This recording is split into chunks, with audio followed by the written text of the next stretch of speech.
Hello everybody, welcome to Storytime. I'm Michelle from StoriesbyShelley and I've got a wonderful new story for you today. Can you see? Oh, it's a beautiful story called Bumbleberry Bear. I'll help you.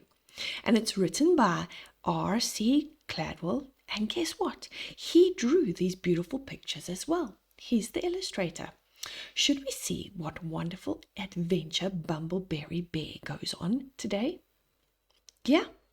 And look, he has a friend. I wonder what his name is.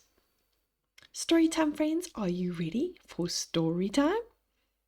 I hope so. So snuggle up, get something nice and warm to drink, and let's get into our story time.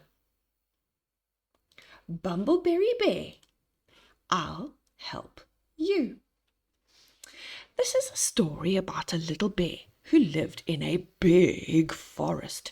His name was Bumbleberry. There he is. Do you see him?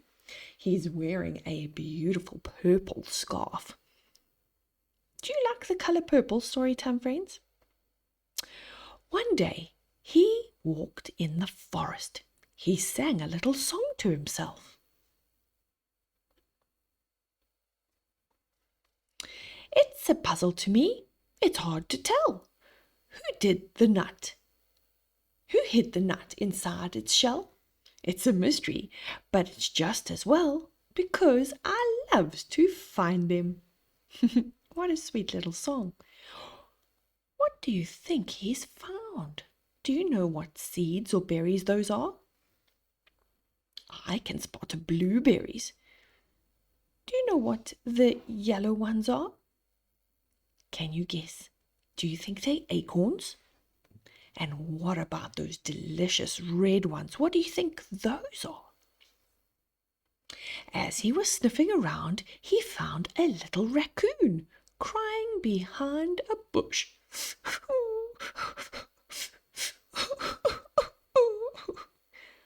Oh, why do you think our raccoon is so sad? I wonder what has happened. The raccoon told Bumbleberry that he was crying because he had lost his mummy.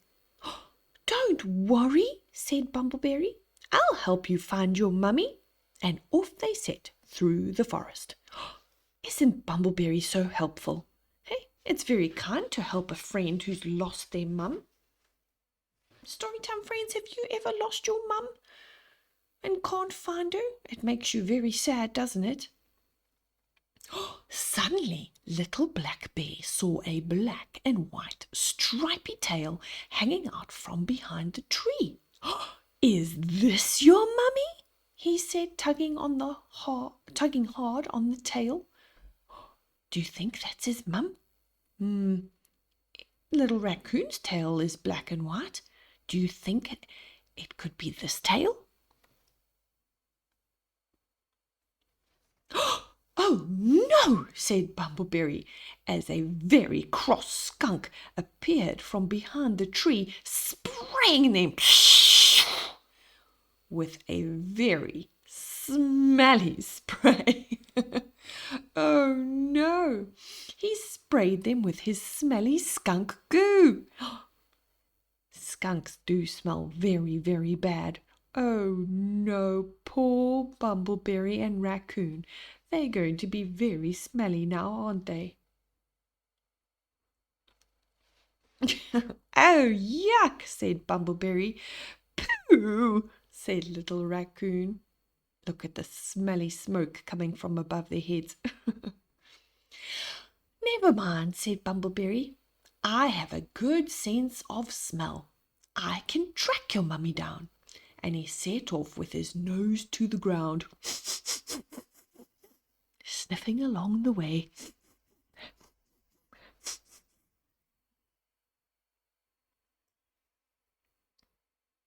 The little bear followed his nose for a while, and then, to Raccoon's surprise, he followed it up a tall tree. Near the top, Bumbleberry stopped. He couldn't see anything. This was because he had followed his very favorite smell, sweet, delicious honey, and now he had his head stuck inside a big beehive.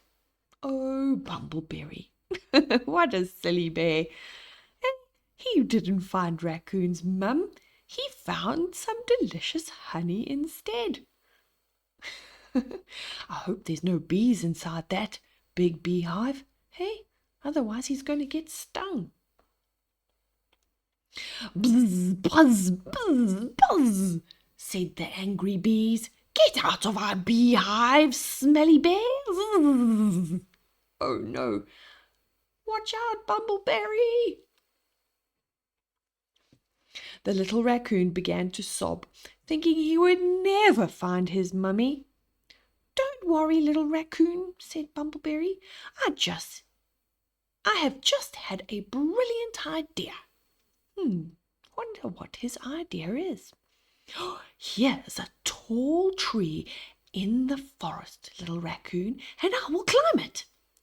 When I reach the top, I'll be able to spot your mummy. Wow, that is a very big tree. Do you think Raccoon's mummy will be up there? Or do you think little brown bear, our little black bear, is going to be able to find her if he goes right to the top? Up the little bear climbed and climbed. Don't worry, bears are excellent climbers, he called. Up and up and up he climbed. Up to the very tippy top of the tree, from where Bumbleberry could see the whole forest. Look at that. He can see everything. I hope he's holding on tight. Up so high it was very windy. And the tree began to wobble around. Oh, oh! Bumbleberry began to feel very dizzy. Hold on, Bumbleberry, don't fall. So dizzy, he lost his grip and began to fall. Down and down he fell. Oh! Splash! Until, with a mighty splash, he fell into a big blue lake below. That was a bit lucky. Otherwise he would have bumped his head. The noise of the splash was so loud that all the creatures in the forest rushed out to see what had happened. And among them, as you could guess, who do you think was there? Look at all the animals in the forest. Can you spot them all? What animals do you see? Storytime friends, I can see a beaver and an owl and a lizard. What other animals do you see? I see a moose and a caracal or a red cat. What about a fox? And guess who else is there?